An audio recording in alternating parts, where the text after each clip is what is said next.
What's going on, everyone? Welcome back. Today we've got another live fantasy football mock draft for you back on ESPN with a 10-team full PPR setup. We have got the 7th pick overall. As you can see, we are just waiting for this thing to kick off. And while we do, a quick reminder, if you enjoy, hit that like button, subscribe, let us hear it in the comment section along with any questions you guys might have. We will do our best to answer them all. And lastly, check us out online at alldaypigskin.com. While you're there, get yourself a copy of the 2021 ADP Fantasy Football Draft Guide. Everything you could want at a great value. Details in the description. But with that being said, let's get into this draft. The first two picks have been made, to nobody's surprise. They're as follows: Christian McCaffrey and then Dalvin Cook. What I'm looking to see here, first and foremost, how highly does somebody like a Saquon Barkley go? How high does somebody like an Alvin Kamara and Austin Eckler go? So previously, ESPN actually had Travis Kelce, I believe, ranked 4th overall, which is absolutely bananas to me. That means he was ahead of guys like Alvin Kamara, Ezekiel Elliott, Jonathan Taylor, Austin Eckler. You know, the list goes on and on. Now, they've gotten a little bit more conservative. They have him ranked 6th overall, even though he just went 5th overall, which is absolutely, again, insane to me. I don't understand how you can take Travis Kelce at that point in time when you still have an Ezekiel Elliott, when you still have a Jonathan Taylor and an Austin Eckler. Makes zero sense to me. I would not advise doing that. The other picks, after Cook, Derrick Henry, Alvin Kamara, again, I'd be taking Alvin Kamara in the top 3 here. And then Saquon Barkley with the 6th pick, a little bit too risky for my liking. I've got the 7th pick overall here. This is a pretty easy pick for me. You all know how I feel about Austin Eckler. I think he is in that top upper echelon tier with Alvin Kamara and Christian McCaffrey. I think he's got, the best chance amongst those two to get 1,000 season.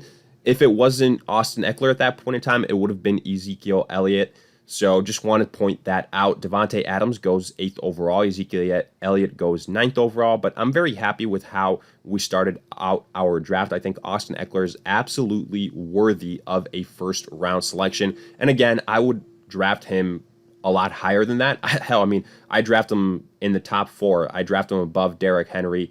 Like, my top 4 would include McCaffrey, Dalvin Cook, Eckler, and Kamara, no particular order. So for what that's worth, I'm very happy we got him 7th overall. After Ezekiel Elliott, who went 9th, the last pick in the first round is Aaron Jones. Then we have got Tyreek Hill, our second wide receiver off the board. Devontae Adams, again, was first. He went 8th overall. That's probably going to be the range where you start to see those wide receivers go. Now, here, Jonathan Taylor goes with the 2nd pick in the 2nd round. Good value, all things considered. There goes Nick Chubb. So now we've got a decision to make. We're on the board. We could go a running back like Antonio Gibson. I think that's very, very fair. But we could also go with somebody like a Stephon Diggs here. And not going to lie, that's very tempting, getting a stud running back and then getting a stud wide receiver. I think we could potentially have one of these pretty good running backs fall to us. Again, right now it's between Gibson, between Stephon Diggs, but I'm going to maybe take a little bit of a gamble, take Diggs here, see what's available to us in that 3rd round as far as running backs are concerned. I anticipate that Antonio Gibson will be one of these next 3 picks. If you're saying, why did you pass on Gibson? The big thing with Gibson is, how will McKissick be utilized this season?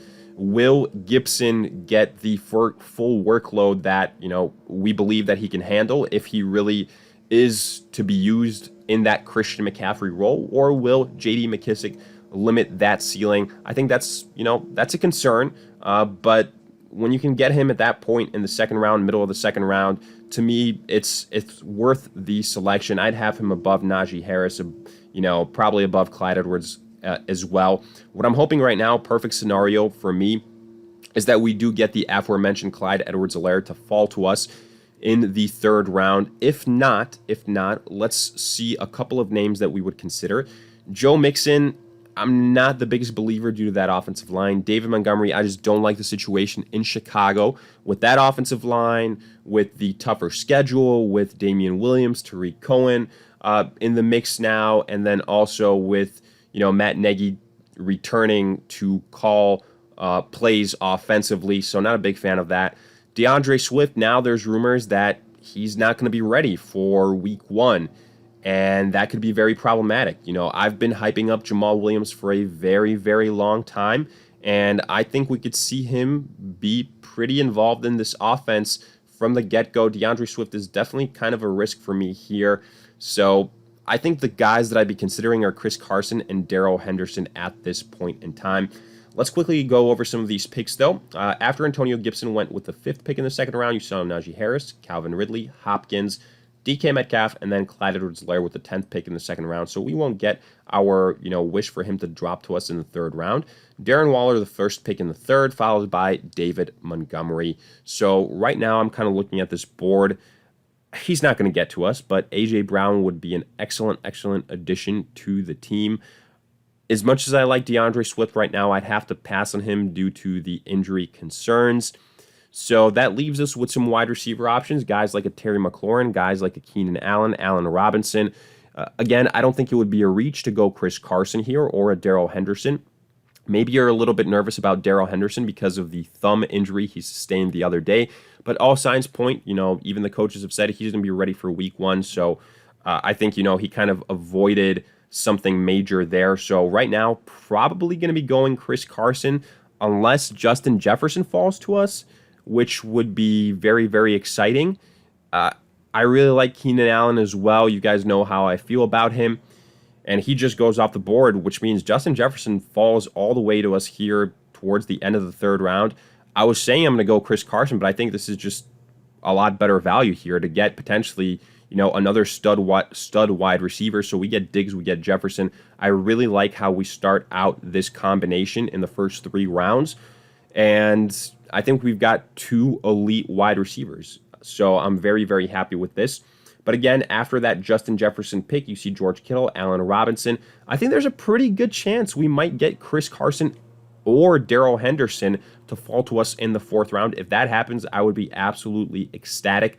Honestly, this might be a perfect start to the first 4 rounds, getting Austin Eckler, then getting Diggs, then getting very lucky with Justin Jefferson, in my opinion. So we just have to survive 3 picks here. And if we do, we're going to get, like I said, either Carson or Darrell Henderson. I'm not worried about Darrell Henderson with the thumb. Again, all signs point toward him being available in week 1. The question is, again, who do you prefer, Chris Carson or Darrell Henderson? I'm going to try and, use some, or, take advantage potentially of some of these rankings. I'm going to go with Chris Carson. The reason being, I'm hoping somebody like a Cooper Kupp falls to us in the next round so that we can get him as a flex position. And if we went Darrell Henderson here, I wouldn't want to load up on too many wide receiver, same position players from the same team. I guess different positions, but again, same team more so. So Chris Carson and Tyler Lockett, for example, or Darrell Henderson, more specifically Cooper Kupp, for example, what I was alluding to.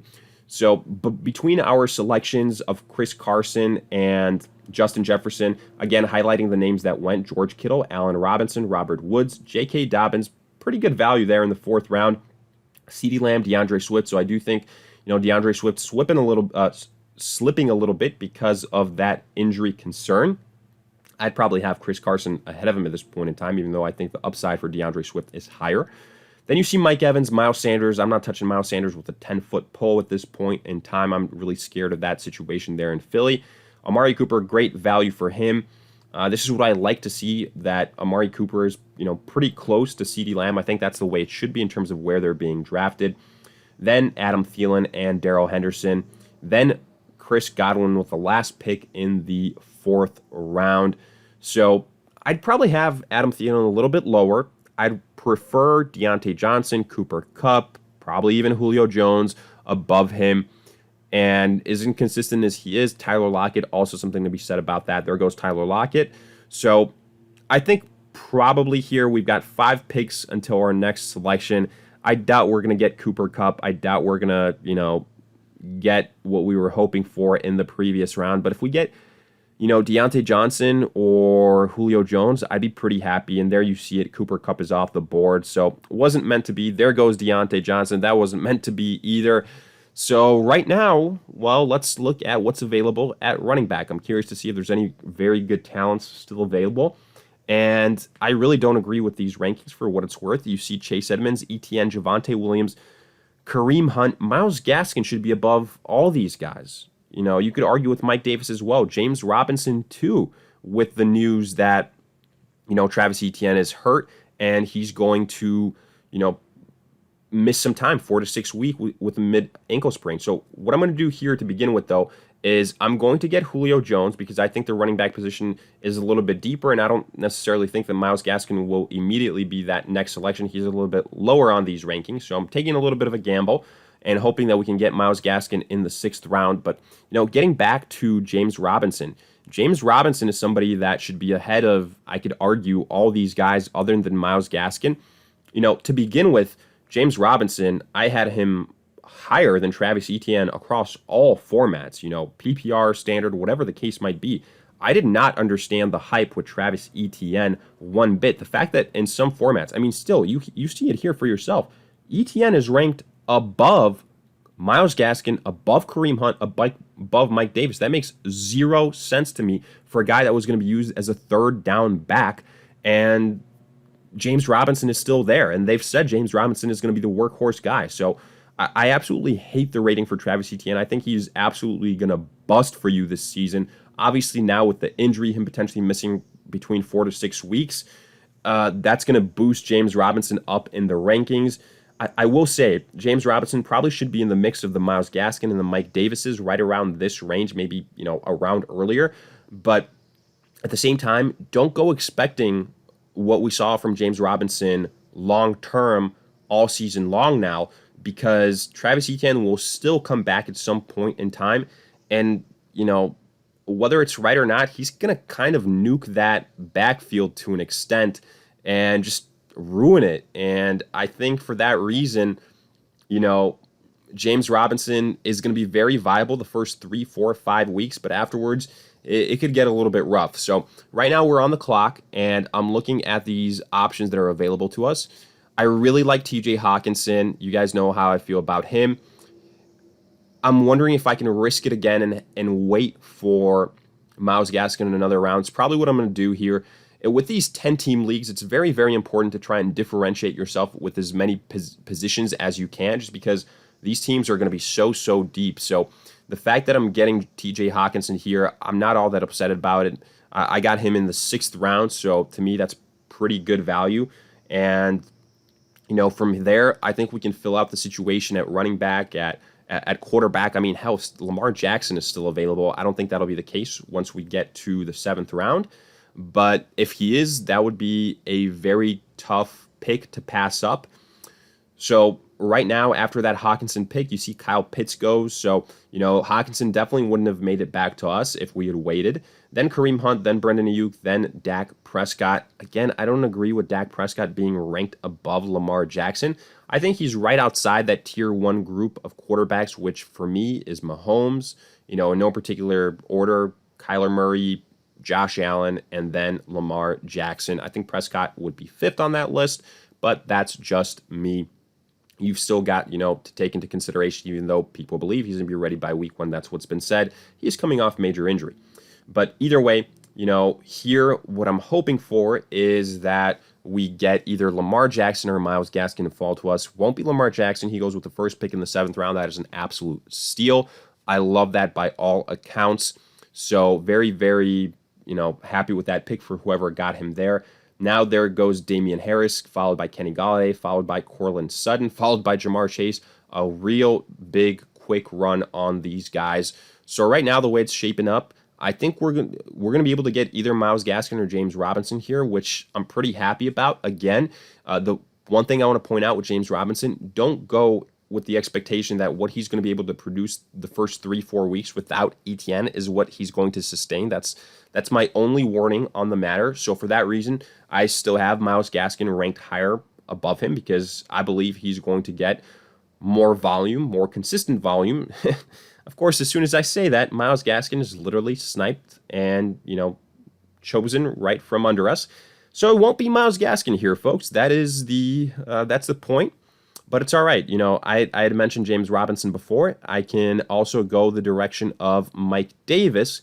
And in fact, I probably will go Mike Davis because again, I'm looking at the entire season worth of production. And even though James Robinson will have a higher ceiling the first 4 or 5 weeks, I think Mike Davis in the long run will be a safer play. So I'm adding him to the team. If James Robinson is there for us in the 8th round, that's gravy.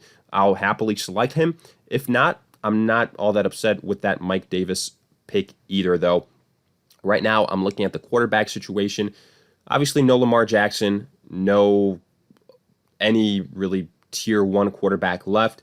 If Lamar Jackson had fallen to us in the 7th round with that 7th pick overall, even if Gaskin and Mike Davis were there, I would have 1,000% gone Lamar Jackson because, again, it's all about differentiating yourself at as many positions as you can. And I could argue if we had gotten Lamar, if we had, considering we have Eckler, Diggs, Jefferson, Hawkinson, that we have a guy literally at every single position that can finish top 3 in their respective categories. So Lamar is a top 3 quarterback, Eckler is a top 3 running back, Diggs and Jefferson is like top 3, top 5 guys, both of them. Hawkinson is a top 3, top 5 tight end.